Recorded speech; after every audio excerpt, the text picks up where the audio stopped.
embajadores de Cristo, tiene el honor de presentar una bonita poesía que se titula Alabanzas en el cielo.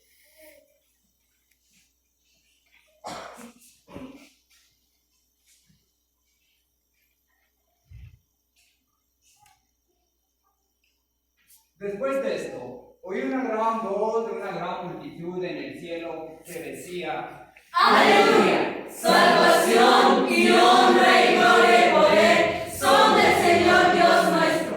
Porque sus juicios son verdaderos y justos. Pues ha juzgado a la gran ramera que ha corrompido a la tierra por su fornicación y ha vengado la sangre de su siervo de la mano de ella.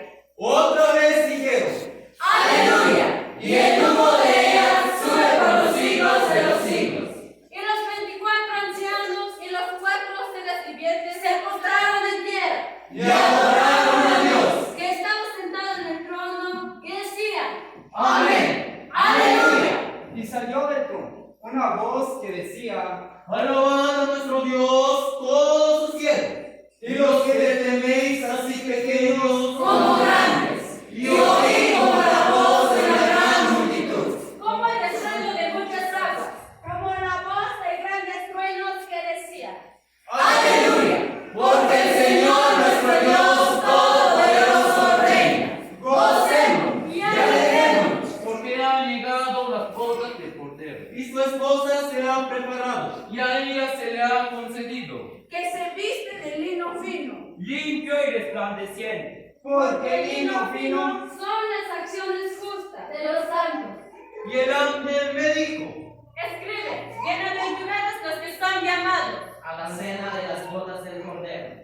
Y me dijo: Estas son palabras verdaderas de Dios. yo me postré a sus pies para adorarle. Y él me dijo: mira, no mates. Yo soy consiervo tuyo y de tus hermanos que detienen el testimonio de Jesús. Adora a Dios, porque el testimonio de Jesús es el espíritu de la profecía.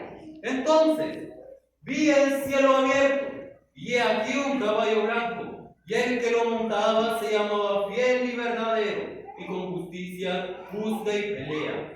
Sus ojos eran como llamas de fuego, Y había en su cabeza muchas diademas. Tenía un nombre escrito que ninguno conocía sino él mismo. Estaba vestido de una ropa teñida en sangre. Y su nombre es El Verbo de Dios. Y los ejércitos celestiales, Vestidos de lino finísimo. blanco y limpio. Le seguían en caballos blancos. De su boca sale una espada aguda para herir con ella. A las naciones. y les reñirá con vara de hierro. y él pisa el lagar del vino del furor. Y de la ira de Dios todo